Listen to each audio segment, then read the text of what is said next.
দেওবাৰ দিনাখন মানুহজনে ক'লে, আজি দেওবাৰ দিনটোত ঘৰত সোমাই নাথাকো, ব'লা অলপ ফুৰিয়ে আহোঁ। আৰু ফুৰাৰ নাম শুনি খৰখেদাকৈ ওলাই ৰেডি হৈ গ'লো। তিনিওটা যাবলৈ আৰম্ভ কৰিলো। পিছে ক'ত যাম সেইটোহে নাজানো। বাটত গৈ থাকোঁতে তেওঁ সুধিলে, পাহাৰ বগাব পাৰিবা? মই বোলো পাৰিম। তেতিয়া তেওঁ ক'লে, ব'লা আজি তোমালোকক এটা নতুন জেগালৈ লৈ যাওঁ। বাটত গৈ থাকোঁতে আকৌ পলিঅ' চেণ্টাৰ এটা পালোঁ। ভালেই হ'ল, একে কোপতে অনুৰাগক পলিঅ' খোৱাৰ কামটো হৈ গ'ল। আৰু তাৰ পিছতে আমি আহি পাই গ'লোহি শ্ৰী শ্ৰী মা পাৰ্বতী দেৱীৰ থান। তলতে ধূপ-চাকি কিনি লৈ ওপৰলৈ যাবলৈ আৰম্ভ কৰিলোঁ। বহুদিনৰ পৰা মন্দিৰটোৰ কথা শুনি আছিলোঁ, পিছে অহা হোৱা নাছিল।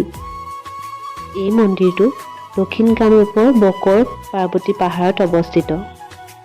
জানিবলৈ পোৱা মতে এই মন্দিৰভাগ বহু হাজাৰ বছৰ পুৰণি মন্দিৰ। মন্দিৰৰ এজন পূজাৰীক সোধোতে তেওঁ কৈছিল যে দেৱী পাৰ্বতীয়ে কাৰোবাক সপোনত দেখাইছিল যে তেওঁ এই পাহাৰটোতে আছে বুলি, আৰু তেতিয়াই এই পাহাৰটোত দেৱী পাৰ্বতীৰ মন্দিৰ স্থাপন কৰা হৈছিল। চ'ত আৰু বহাগৰ সংক্ৰান্তিৰ দিনা মানে গৰু বিহুৰ দিনাখনেই ইয়াত এটা ডাঙৰ উৎসৱ পালন কৰা হয়। সকলোৰে বিশ্বাস যে সেই দিনটোত ইয়াত পূজা অৰ্চনা কৰিলে সকলোৰে মনৰ আশা পূৰণ হয়। সেইবাবে সেই দিনটোত ইয়াত হাজাৰ নহয় লাখৰ ঘৰত মানুহ আহে। এই উৎসৱ বছৰত মাত্ৰ এটা দিনতেই পতা হয়। আৰু এইফালে চাওক, মোৰ কথা কৈ শেষ হৈ গ'ল, কিন্তু ৰাস্তা শেষ নহ'লে। ভৰি লেঙেৰাই গৈছোঁ। পকা ৰাস্তাৰ পৰা কেঁচা ৰাস্তা পালোহি, আৰু যিমানেই গৈ আছোঁ সিমানেই ৰাস্তাটো সৰু হৈ গৈ আছে।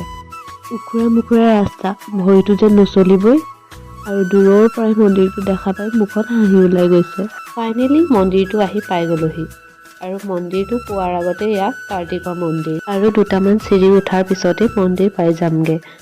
চিৰি উঠাৰ আগতে জোতা চেণ্ডেল খুলি ল'লোঁ। আহি পাওঁতে প্ৰায় এঘণ্টাই লাগিলে। আৰু ওপৰ পায়ে মনটো ভাল লাগি গৈছে। চাওকচোন ইমান ধুনীয়া। মন্দিৰৰ ওপৰৰ পৰা গোটেই বকোখনেই দেখা পোৱা যায়। ইমান এটা ধুনীয়া দৃশ্য দেখাৰ পাছত ভাগৰ ক'ৰবাতে নাইকিয়া হ'ল।